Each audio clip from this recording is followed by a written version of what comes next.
Support comes from the Missouri Forest Products Association, providing more than 41,000 jobs in the production of wood pallets, railroad ties, white oak barrels, hardwood floors, and more.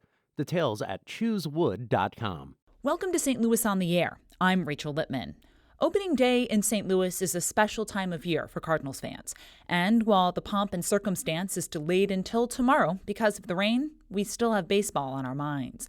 I talked recently with Derrick Goold. He's the lead Cardinals beat writer for the St. Louis Post-Dispatch, and he's also the author of a revised and updated version of his book, 100 Things Cardinals Fans Should Know and Do Before They Die. I started the conversation with Derrick by noting how special opening day is. It's interesting because we were just talking about that here, over the last few days in Pittsburgh as the Cardinals brought to a close that road trip that led into the home opener. Just this notion of where are there special opening days. Cincinnati has a special opening day. It's historically the first opening day, the first professional team. So they used to always get the first game. There's a parade. There's a lot of people who show up. They put up a lot of pomp and circumstance and fanfare. And the Cardinals outdo them in a lot of ways. Opening day is a special time of year for a lot of teams, mainly because they get a packed house. They're coming back from spring training. But the Cardinals add to it, the Clydesdales and the parade of cars and the Hall of Famers. And I think that's what sets it apart. You have this kind of just swirl of activity in no other place, and I mean this, in no other place is it a civic holiday like it is in St. Louis. I just haven't seen that. It's obviously a very small sample size, have not played a lot of games yet out of 162, but how's the team looking so far this year, do you think? They've played well, at times lots of strikeouts, which is odd, and that's really been a detriment to their offense. It's cost them in games, particularly in Milwaukee, where several of their rallies just fell short or fell apart or didn't get going much at all because of strikeouts.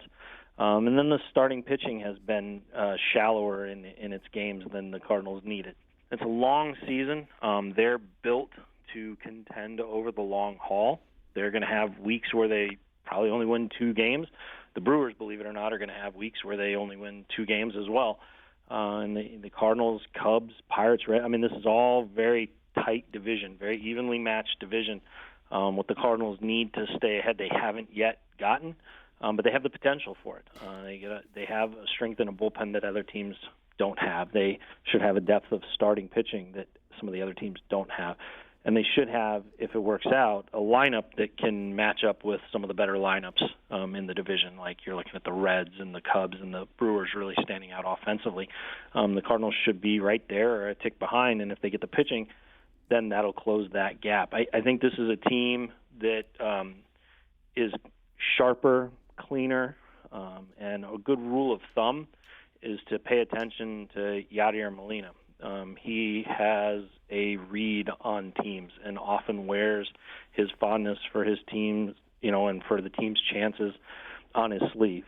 He wants a contender. He wants to play on a contender, and he wants to get a team back to October. He's bothered by their absence and the bounce in his step through spring and into this season, even with somewhat of a rocky start, tells you that he thinks that this team is capable of getting them there. And that's as good a barometer as anything early in the season. We're talking to Derrick Goold, the lead Cardinals beat writer for the St. Louis Post-Dispatch, and we'll talk in a minute about Paul Goldschmidt, who obviously is the sort of big acquisition over the last offseason. But I'm just wondering if there were any other maybe smaller names or ones that aren't going to make the big splash who you think were good acquisitions that helped bring this team up to a contender again. Well, I think, a full year of Colton Wong at second base. A commitment to Colton Wong. So it's not really an acquisition. It's more of a change in approach or a commitment to him. I think that will be very valuable to the team. He is comfortable, and when he's comfortable, he's confident. When he's confident, he's a talent. He finished last season when Mike Schilt took over. So from that point through the final 69 games of the season, he was arguably the best second baseman in the National League, offensively and defensively. He finished runner-up in the Gold Glove Award, and by many metrics deserved the Gold Glove Award, is likely on deck to win a Gold Glove this season. That tends to be how that award works. You tend to win it the year after you may have deserved it. He has the voters' attention. Certainly those are managers and coaches. And then you add to it that he was very productive offensively in the second half, and part of that was he was playing every day. He was very, very comfortable. He wasn't looking over his shoulder wondering if that day's 0 for 4 was going to mean 2 days on the bench. Schilt committed to him. That has continued into spring training, and that has certainly been a big part of the first series. You look at who has played the best on the road trip to start the year, and Colton is up there. He's taking walks, he's stealing hits with bunts. He stole a couple bases. He's showing facets to his game that have been muzzled in the past, and I think you're seeing a guy who may be able to blossom a little bit as a full ability. Smaller acquisitions like, say, it's not a small acquisition at all. He's the tallest guy on the team. Is Andrew Miller, the lefty.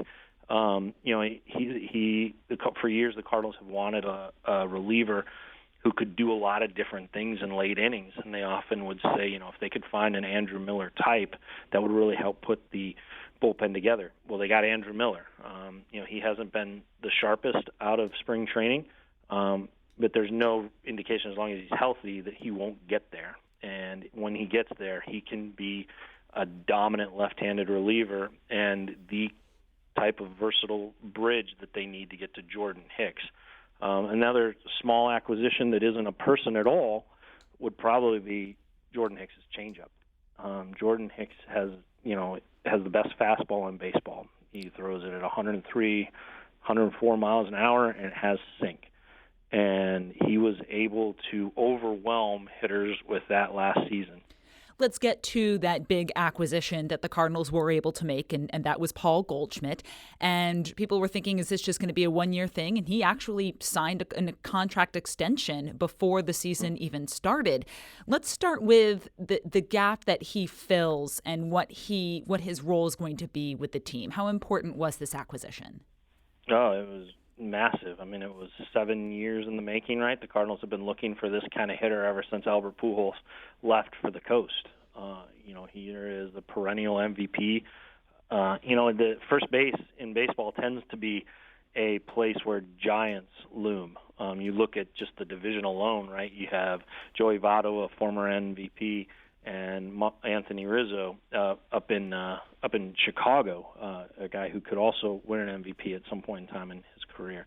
And then Pujols was there for a long time. Prince Fielder was up in Milwaukee. These were giants. These are big offensive producers, and in Paul Goldschmidt, the Cardinals finally have that guy. The two players who were the most productive as first baseman last season were Matt Carpenter and Paul Goldschmidt. Now both of them are on the same team. He's a middle-of-the-order hitter. He's an exceptional defensive player. He's an all-around player at first base in the same way that Scott Rowland was an all-around player at third base, and I don't say that lightly. Scott Rowland was one of the most gifted third basemen of his generation, and Paul Goldschmidt is that on the first base side. He's a face of the franchise level player as well. He's a guy who will be involved in the community as much as he's involved in the lineup. So it's a rarity to be able to acquire a player like that at all, let alone via trade, and then to keep him with a record-setting contract. I mean, it's the largest contract the Cardinals have ever finalized with a player. Not ever offered, but ever finalized with a player. And I mean, it's a tremendous acquisition. It is one that, I'll be honest, as I talk to other teams, has left them dumbstruck that the Cardinals could go get a player like that and keep him. And what was it about, because it did seem to be awful fast that this, record-setting deal comes up. What does it mean when a team is able to go out and get and lock in a player like that before they even see his performance with that team? Yeah, so it's a great question because the Cardinals haven't been all that great at doing it here recently. You go back to 2009, they acquire Matt Holliday, and that offseason, then they're able to lure him back as a free agent. But since then, they've really struggled to how to get the player. They traded for Jason Hayward, but then he chose as a free agent to go to the Cubs. He turned down more guaranteed money, maybe not potential money, but more guaranteed money from the Cardinals offer to be a Cub. And Giancarlo Stanton, who the Cardinals had a trade in place for, the Marlins had agreed to trade Stanton to the Cardinals, and the Cardinals had agreed to take on more than $250 million of his contract, about $255 million of his contract. And Stanton invoked his no-trade clause to prohibit a trade to the Cardinals, specifically to the Cardinals. He said, I don't want to go there. David Price was overwhelmed by an offer from Boston and turned down a very lucrative offer from the Cardinals. So, they've not had that success. But when they made the trade for Goldschmidt, first of all, it's a kind of trade that they don't expect to become a reality. And then when it did, they didn't want to let up on it. They just peppered the Arizona Diamondbacks front office with calls and texts and emails to make sure that, hey, look, if this is going to happen, they want a front row seat. If this is going to happen, they want to be there. They're not going to finish runner-up again, or as the Cardinals have taken to referring it, they didn't want to be bridesmaid once again in this pursuit. They were going to make this happen. That's why they pushed so much for it. And from the Arizona perspective, they thought that the Cardinals' aggressiveness meant that they felt not only that they could trade for him, but that they could keep him, that they had some feel for what it would take, or maybe, and this is more likely true, that the Cardinals were willing to go to the limit to sign him. And I think that's where it got is, the Cardinals wanted to give Goldschmidt a chance to get comfortable in the clubhouse, to get a feel for the team, and they wanted to get a feel for his personality. You learn a player best when you have that player. That's always been the Cardinals' kind of approach. They prefer to get and keep their players than to go out in the free agent market and try to guess at what a player might be like after the riches are given to them. Other teams have different approaches, but that's the Cardinals, and they want to get and keep players. And with Goldschmidt, they had a good feeling already. They knew him pretty well. Some former Cardinals speak very highly of Goldschmidt. He's been teammates with Daniel Descalso. He's been teammates with John Jay. He's friends with Matt Holliday. Matt Holliday has been a really strong ambassador for the Cardinals, even though he hasn't played for them for several years. But he's also been, offered good insight into players to the Cardinals. And everybody said that Paul Goldschmidt, I think it was John Jay that told me that he's just the ideal Cardinal, the perfect Cardinal. And once they got him in the clubhouse and got a feel for that in the spring and saw what mutual attraction there was there, it really didn't take long because, like Arizona suspected, the Cardinals were willing to do what it took right away to make that deal happen. We're talking to Derrick Goold, the lead Cardinals beat writer for the St. Louis Post-Dispatch. So I know that in addition to the full-time job of keeping up with all of the ins and outs of Cardinals baseball and traveling with them, you have also written and now updated the 100 Things That Cardinals Fans Should Know and Do Before They Die. It's your book. What are some of the big things that you added to this new edition that if people have already have the book at home, you'd like them to go and follow up on? Well, the last page of it is actually the trade for Goldschmidt. So we were able to update it through the arrival of Goldschmidt, not the long-term extension given him, but the arrival of him. But I think the things that stand out is it gave me a chance to go back in and look at a few different things with maybe broader scope, but also new information. And one of those is just plainly an entire chapter about Yadier Molina and what he's brought to the organization, and the continuity that he offers as likely this era's Hall of Famer, to keep a run going that stretches back to the 1910s of the Cardinals always having a Hall of Famer present on the dugout or in the dugout for that era. And so when the first edition and second edition came out, they were kind of focused around World Series and the championships, and Molina was, halfway into his career, or not even yet halfway into his career. Now that he's in the autumn of his career, it offered me a chance to kind of look at the scope of what he's done. Similarly with Adam Wainwright, and look at what he has brought as, arguably the second most successful pitcher for the Cardinals. Certainly he's in the conversation for second most successful behind Bob Gibson, and look at that. But I also got to dig into history a little bit, and the Cardinals have 11 World Series championships, but they also have a 12th championship that the team is trying to figure out how to honor. I mean, they're not going to do a parade down Market for a championship from the 1880s, but the notion of this blurry kind of goulash of history that gives them another title and also extends their history even further back than joining the National League in 1892, I think is fascinating. And it speaks to, just like the deep roots that the Cardinals have. So I was able to kind of explore that, which seems odd to say, there's new stuff about information that is 140 years old, but it was a chance to kind of revisit some of that and look at how they're trying to look at whether or not they changed things now to reflect history from way back when. So those are some of the things that are new, and then of course you've had a manager change. Yes, we have. Was hired and had 7 years, got the team to the playoffs in the first half of his time with the Cardinals. Won a pennant in 2013 as a relatively new manager, second year managing at any level. And then last year there was he was fired and replaced with Mike Schilt, who has a fascinating story. He did not play professional baseball.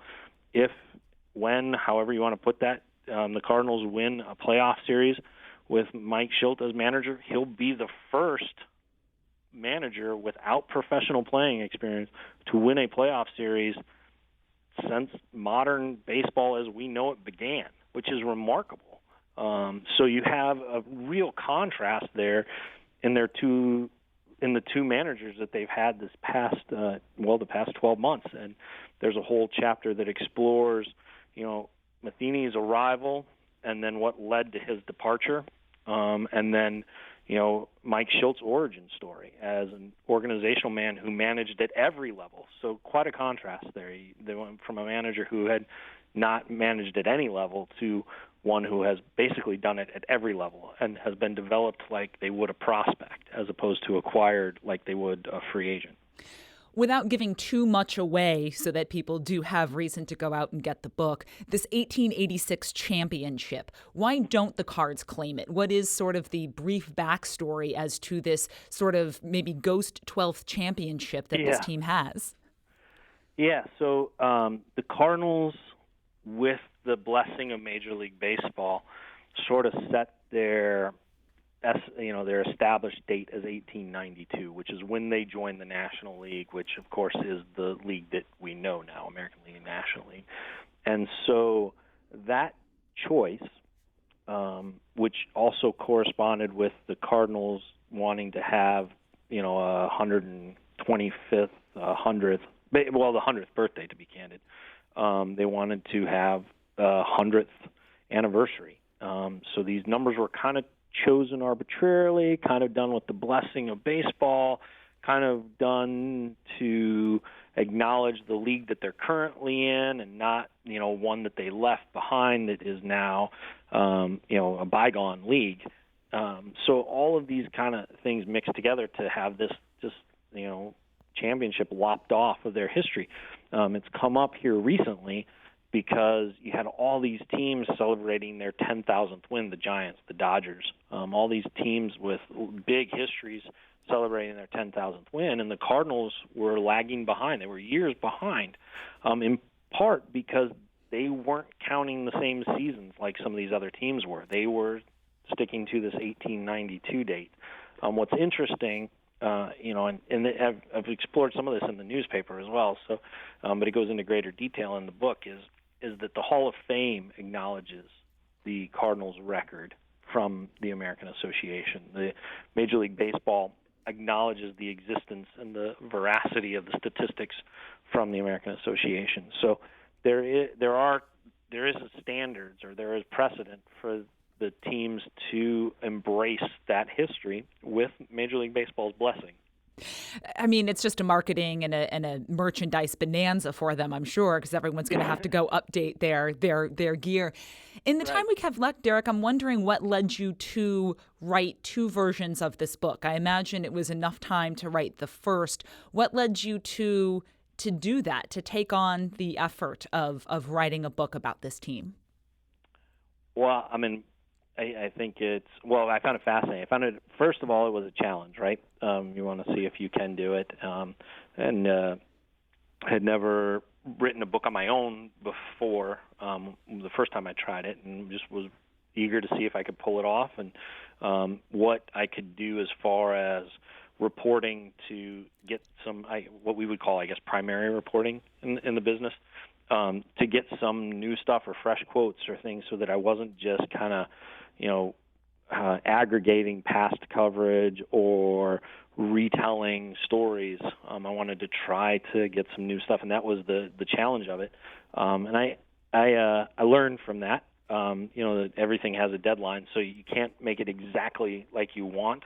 But if given another, let's use the baseball analogy. If given another at bat, you know a little bit better how to handle those pitches, how to adjust. And this time around it was interesting because the first time the publisher redid it, it was to because of the World Series in 2011. So it was not much of a rewrite. It was basically write a lot about David Freese and another championship, and then repackage the book. This time it was more of an overhaul, but it gave me a chance to kind of revisit some of these things, spruce up, and also take a different tact with some of the stories that I told in the paper, and maybe try to find not just another angle, but another depth to it. And I like that. I thought it was a welcome challenge to see if you could make history fresh again, to see if you can make a book fresh again, and how to do that. And I'm intrigued by it. I appreciate Cardinal history. Like, back to your question that gets me in so much trouble. I appreciate Cardinal history. I've been around it for a long time. I've had the honor and the responsibility of covering it, but I've also had a grandfather who grew up a Cardinal fan, was connected to the Cardinals through KMOX, had a fondness for Musial, and would tell me stories of the Gas House Gang and the Swifties. And to do this book the first time and then revisit the second time gave me such a chance to understand the details of the stories that he shared with me that maybe I didn't appreciate as a kid, but I could still hear in his voice. That's a treasure. Any of the other 100 moments in the book that you want to mention that you think people would really be intrigued by? One of them that took me a long time to report that I found interesting, and that trying to tease out whether it was true or not, is there's an urban legend that everybody knows that when Enos Slaughter was traded by the Cardinals, that he broke down in tears. He wanted to be a lifelong Cardinal. He said as much. He said that he would always be a Cardinal, and didn't want to leave. One of the legends that has grown out of that is that he was buried in his Cardinal jersey. And these stories are tossed around and told, and you don't know how much of it are legend and how much of it is truth. And when I set out to write the book the first time, it's like I would really like to find out if that's true. And in doing that and asking around and talking to people, and it's just a slim chapter in the book, but it took several months to talk to the right people, to ask what could be an uncomfortable question in some ways, and explain why I wanted to find out if this was true. I found out more details about it and his fondness for the Cardinals than I ever expected. If you want to know whether Enos Slaughter was actually buried in his Cardinals jersey, the book is 100 Things Cardinals Fans Should Know and Do Before They Die, the updated and revised version. The author is Derrick Goold, who is the lead Cardinals beat writer for the St. Louis Post-Dispatch. Derrick, thank you for your time on St. Louis on the Air. Yeah, thank you for having me, Rachel. It's a pleasure to chat with you. Although originally scheduled for today, opening day is now tomorrow because of the rain. St. Louis on the Air is a production of St. Louis Public Radio, 90.7 KWMU. Thanks for joining us. I'm Rachel Lippmann.